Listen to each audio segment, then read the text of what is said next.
Hey guys, this is Thomas Brown, and welcome to the Thomas Vision Podcast. I'm a filmmaker currently based in Atlanta, and this podcast consists of conversations with the professionals I meet along the way. So, we are here again with the lovely and experienced wedding planner, Jan Hill. Hello. Hi, Jan. How are you doing? I'm wonderful. Today, we are going to be talking about common mistakes entrepreneurs make when they're starting a new business. So this applies to anyone, not just wedding professionals. I Right. think this will apply to everyone. But one thing I wanted to ask you about is that you just got finished planning events at All Star Weekend, right? I did. What was that like? That was a lot of fun. It was a lot of work. Definitely a lot of work, a lot of legs to it, and a lot of moving parts. But it was an awesome experience. Helped plan 3 events for a client for All Star Weekend. The biggest event was Friday evening of All Star. We had about between 1,600, 1,800 guests that showed up for this party. It was good. It was good. It was a lot of work. Learned quite a bit. Can you tell us a little bit about it? Like walking in, like what did you actually have to do? Like, well, I mean, from start to finish, had to locate a venue that could accommodate the group. And so you're doing the players, the basketball players. You were setting up like a kind of reception for them. No, it was more so. Kenny Smith has an annual event Okay. every year, and it was held in Charlotte, of course, this year for All Star Weekend. And I was tapped to help plan his annual bash Nice. that he does. So, yeah, it was really So you got good. to meet a lot of the players. Well, I I know was you in were work working. I know mode. you were working. I know you got to see them I at was least. in work Yeah. mode. I got to see a few. I did run into a former classmate of mine, Kevin Garnett. Awesome. We went to high school together. I was a cheerleader while Wow. he played ball. And so those were some exciting games back in high school. But it was great to see him again. It's been a few years. But yeah, it was a great experience. That's awesome. Yeah, I know you have done lots of big events, and I definitely wanted to hear about that. Yeah. So now we can hop into common mistakes that people who are just starting their business, just meeting their first clients for the first time, just getting their first clients for the first time, common mistakes that they run into. Now, first let's start with this. I'm gonna tell you that one of my first mistakes that I had when I first started my business is I kept my prices low for a little bit too long. And a few people came up to me, like photographers, when they meet me at an event, and when we got to meet, they're like, "Oh my gosh, your price is too low." What would you suggest? How will a person know when to raise their prices when they're first getting started? Well, I think it comes with self-evaluation. Of course, when you're starting out, you're just trying to get the business. Yes. Mm-hmm.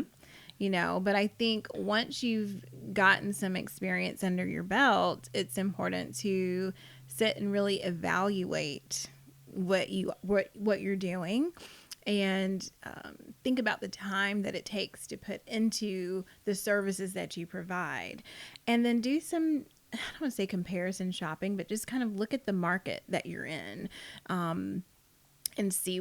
Some people publish rates. I personally don't like to do that because I feel like with wedding planning and full service wedding planning, each event is different on its own merits. So I, do custom proposals for people based on what the needs are, the details, the logistics. However, in my mind, I know what my minimum is and what I can take for an event and not go below that. Yeah. It's you have to live, when you're going from corporate America into the entrepreneur world. There's some risks. It's good to have savings before taking the leap if you can, and prepare for it. I know there have been instances where people don't have that opportunity. Maybe they've been, laid off from a position, or something has happened where they are not working full time and they're having to really make a decision on the fly. And sometimes it works out and sometimes it doesn't. But if you have that opportunity to plan ahead, that really does help. But just really understanding and knowing the value of what you're providing, sometimes that takes some research and looking into.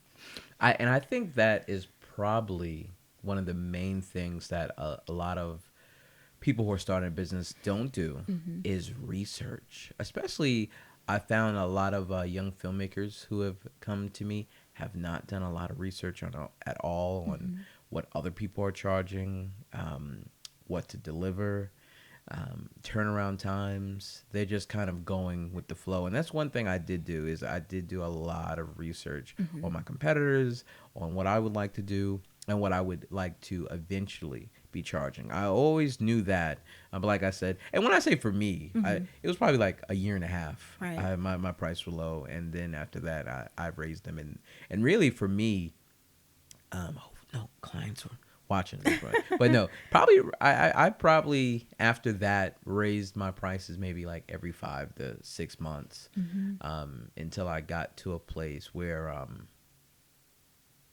I felt the market, probably wouldn't budge Right. any further. Right. So I'm not sure if it was the same for you, because I know I've talked to a lot of people who were able to just, kind of start at a real high, price and stay there. But was it a gradual, climb for you as well? It was somewhat of a gradual climb. Like you, I wanted to make sure that I was holding up on my end of things and I wanted to be comfortable to demand a certain price. And I'm definitely comfortable at that point right now. But back then, I was still growing, still learning. And I felt like as I gained more experience, then I would feel more comfortable charging more. And it's not just based on the experience, because like you said, there are some people that come out charging the same thing that someone that's been in the industry, 10 years or more, which, looking at it, it really just depends. Maybe they just have this talent for you. That's just incredible, and they have what it takes to do that. But the majority of those that do that do not, and don't really understand what it takes to really be able to request or demand that price point. And maybe it's worth getting someone that's a colleague or a business coach that is in my world. I think it's important to have someone that's in the industry that understands what you do, to maybe evaluate someone that you trust and feel like would really want to see you do well. Talk to them about it. Talk about what you offer and, see what they would recommend. They may not give you a price, say this is what you should charge, but it'll get your juices flowing and have you think about what you need to do in order to demand a certain level. And I know for me, I probably didn't start working on this until year 3 is branding, making sure your branding is in place and what you want your company to feel like, what you want it to sound like, what you want your personality of your brand to be like. And I'm so all for that right now. I was actually doing an event I told you about with the Knot, and it was so funny. I was filming the behind the scenes for an event. I still raised my hand to give advice because I heard a lot of people talking, and a lot of the businesses were new there. And I was like, a lot of people were, concerned about reaching out to clients on social media and, kind of following them on social media and how that, and my advice for that is if all of your branding on your website and your Instagram, your Facebook, whatever, shows that you're outgoing, you're friendly, you're social, then I think clients will love that. I mean, you don't want to do it in a bad way, like, right. stalk people on social media. Exactly. But if you just reach out to them and you're friendly and say, hey, listen, you hired me to plan your event or film your event. I would love to, follow your personal journey as well, so I can kind of see what you're about and you can see more of what I'm about. I think that's a really great way to approach things. Do you have any kind of tips on branding that you've learned over the years to kind of help newcomers shape themselves when they come into any industry? Right. I mean, to me, it's really just about being true to yourself. And, it's easy to, especially with social media, to see so much. You're inundated with information and looking at what your peers are doing and what everyone else is doing. And, some people say, look for someone that you look up to and emulate them, which, can be good advice to a certain extent. But when it comes to really establishing your true brand, for me, I think it's looking deep within yourself, thinking about your business and what you want others to see from you, and being authentic. I think we get so caught up in looking at everything on Instagram and Facebook and, oh, they're doing that. Maybe I need to do it this way, or maybe my color should be this. But, my favorite color is coral and I love aqua. I love those colors together. And so my original business colors for Lafette Weddings and Events were coral and aqua. But as you know, I'm going through my rebrand and have switched over to J Hill Events, and I've dropped the coral and, going with a few different palettes now, a different palette. And to me, it's really grown. It's a little more mature than where I started. It's been, like I said, 12 years in this business. And with that growth comes change in the rebrand and maybe a new focus. As you get older, you think about things differently and you may want to be seen in a different light. But it takes time to really do some self-searching and even some research and see where you are, what your market is like, but definitely who your target customers are. And that, to me, helps with rebranding or branding in general. So you've been doing this for 12 years now. And what I love about you, Jan, is that every event I see you at, you're happy, you're with a smile, you don't seem burned out. I'll tell you, year 3, I was burned out. I did like 60 weddings. How did you do this for 12 years? And I think that will be really great advice for people, and not get burned out. How do you stay positive and not get burnt out? So I guess it's kind of a 2-part question for so long. I got to take notes on this too. Sure. It's not easy now because we love what we do. I'm very passionate about what I do. And for me, it's not work when I'm planning events. And so there have been times, there was maybe a year or so where I just needed a distraction. And my distraction was keeping myself very busy. I did not like that at all because I think it's important to pace yourself so that you not only have the time to dedicate to your clients and give them what they are paying you for, but you also have to take better care of yourself, which is still a challenge for me at times. I need to take a vacation, putting it on the calendar this year, but really just taking the time to plan ahead definitely helps with scheduling. And in terms of my temperament and not appearing frazzled, even when there's a lot going on and there might be chaos in the background, for me as the planner, my mom calls me the head of the octopus, and my vendor partners are the arms. I feel like if I get excited, overwhelmed, or show that I'm concerned about something, then the trickle down effect, it affects everyone else's mood and attitudes. And so I do my best and get into solution mode and try to remain as positive as possible so that everyone has a good time and is able to work together as a team. Yeah. It's just setting expectations also for yourself as well as the client, and not getting overwhelmed with things. Like I said, there are times where you really have to evaluate, and there might be an event that you're working on, and for whatever reason, things are not meshing well with the client. I've had some that were very, they were project managers and wanting to micromanage what I did. And you have to take a step back and say, hey, I really, appreciate you booking me. However, if things continue in this way, we may need to decide to part ways. Yeah. And it's okay to do that. If you're not comfortable, if you don't feel like it's going to work out well for you and the client, sometimes it's just best to part ways. Of course, I wouldn't leave someone hanging towards the end of an event, but if there's enough time for them to speak with someone else, then You know, that's what you have to do to protect yourself from getting caught up in those situations. No, and I think that's really great advice, because I'll Mm-hmm. tell you in the beginning, probably like for the first 2 years, I would take like every client. Mm-hmm. But as time went on, I'm really just as picky as the clients Mm-hmm. are at looking for like a videographer or event planner. Mm-hmm. I'm just as kind of Yes. picky with the clients I want to work with Yes. as well. And so We should be yeah. interviewing them just like they're interviewing us. Yeah. You know?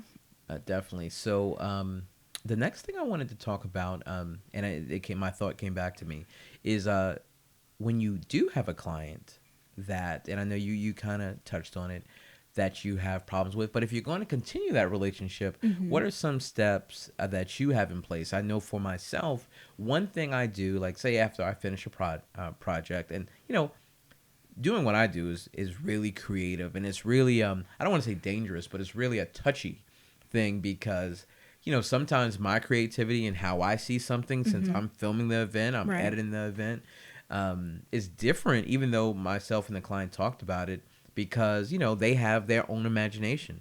And so one thing I like to do, if a client has any changes or requests, is put everything in writing. That has helped me. I think only one time in my career, the clients just did not want to put anything in writing.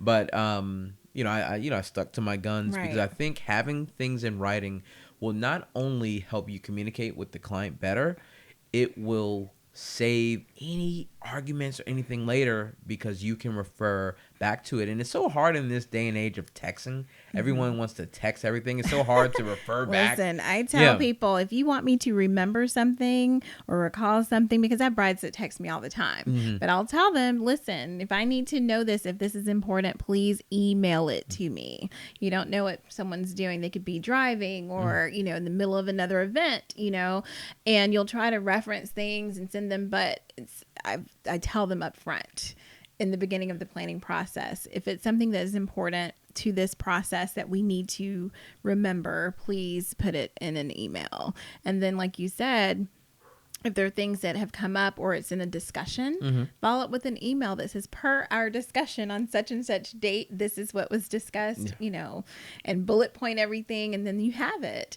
So, and email it to them so they have a record as well. So those are some ways of doing that.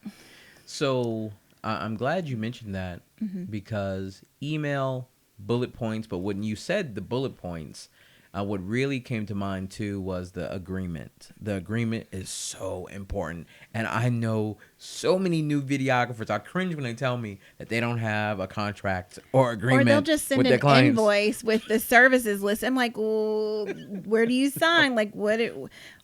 I even have that I have to eat hot food yes. at the reception. Oh, yes. So the agreement is so important. And like I said, for any business that you're in, you should be sending your clients an agreement. And if you ever bump heads with a client, you want to, of course, smooth it over. You always want to be, leave, if you can, leave things, you leave your clients with a good taste in their mouth. But any bump you hit in the road, I add it right to my contract. Right. If it's something that I was like, okay, this is like the food thing. Like when I first started doing weddings, some venues would either have like the food in like the freezer for like 6 months, and then when vendors come, they'll give it to them, or they'll give like a peanut butter sandwich, Right. and like some chips. And had I'm like, I've been working for 14 hours today. I had one where it was a cold like salad, a hard piece of chicken that had no flavor, a roll that literally one of the vendors took it and threw it across the room and it hit the wall and sounded like a rock. Yes. So most of the people that I work with, it's written in their contract that we are to be provided a hot meal. Those vendors that are going to be with you for hours and hours on the day of, that's the least that I feel like someone could do. Or if you'd prefer, they could leave for 30 minutes and come back. What would you prefer? For your vendors to be there or to Probably excuse an hour, them? Right. Or, 30 minutes to an hour, 45 minutes. Yeah. I've seen that in a contract. If you do not provide a hot meal, then we will be leaving at such and such time to get food and then come back.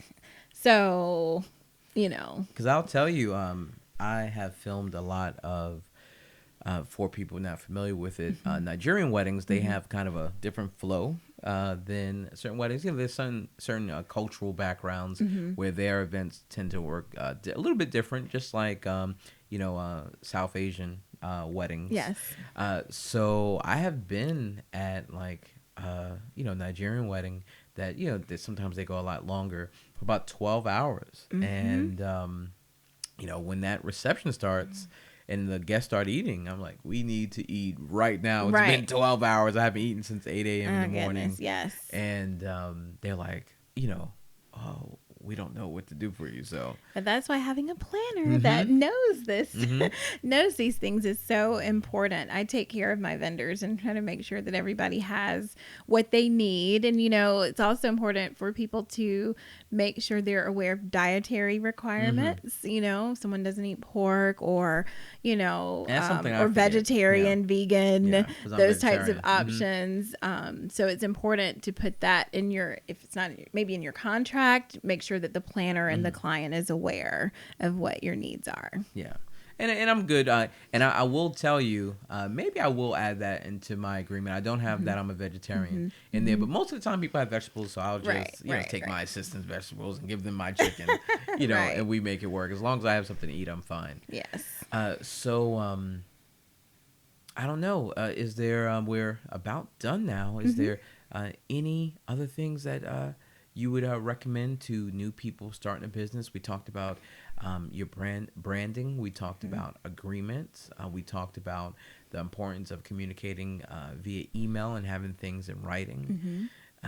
Is there anything else that you can think of that you've learned over time? Yes, just really getting to know who your target client is. And that may change over time, and that's when you may consider doing a rebrand at that point. But really in the beginning, taking the time to know who your client is and then using the resources that you have to figure everything out and how to get started. Shadow someone that's in the field that you're entering. Yes. I think that's very important. And look for organizations that may support you and introduce you to new things and people that can help you along the way. I think we definitely have to touch on those two things a little bit more before we end things. I think that's so important. Shadowing someone is so important. And definitely, what was the other one? So shadowing someone. Organization. Yeah, an organization is so important. No. The other one was finding your ideal client. Oh, yes, finding your ideal client. And I really think, let's start with that one. Because I really think, finding your ideal client really, I think, comes back kind of to your branding and knowing who your brand is. I don't think you can know who your ideal client is until you kind of know who you are. It's just like a relationship. You can't find someone who's perfect for you until you kind of know who you are. Right. Timer. I think learning who your business is, learning what your voice of your business is, will really help out with you, finding your ideal client. Right. And I think it's kind of twofold. Like if you're shadowing someone, you'll get to know whether the people, who their client is the right type of client for you or not. But for me, I literally have a dry erase board. Came up with the name of the couple, what they did for a living, what their budget was, where they shop, what kind of style they may like. And that is my client. And every time I talk to someone about style, my personal style is very transitional. I love timeless classic design, but also mixed in with some contemporary, edgy pieces, but done in a cohesive way. And pretty much every client that I talk to that has booked me has a similar style. That's awesome. Some lean either way, but most of them are pretty much the same. And, that excites me. You want to have a client that will not necessarily be easy, but easy in terms of you understanding and wanting to show what that style means. So, yeah. Well, thank you again, Jan. You're welcome. It was great talking with you today. And where can people find you? Sure. jhillevents.com is the website. On Instagram, I'm j.hillevents, as well as on Facebook. Hey guys, thank you so much for tuning in. If you enjoyed listening in today, consider subscribing to the podcast. See you next time.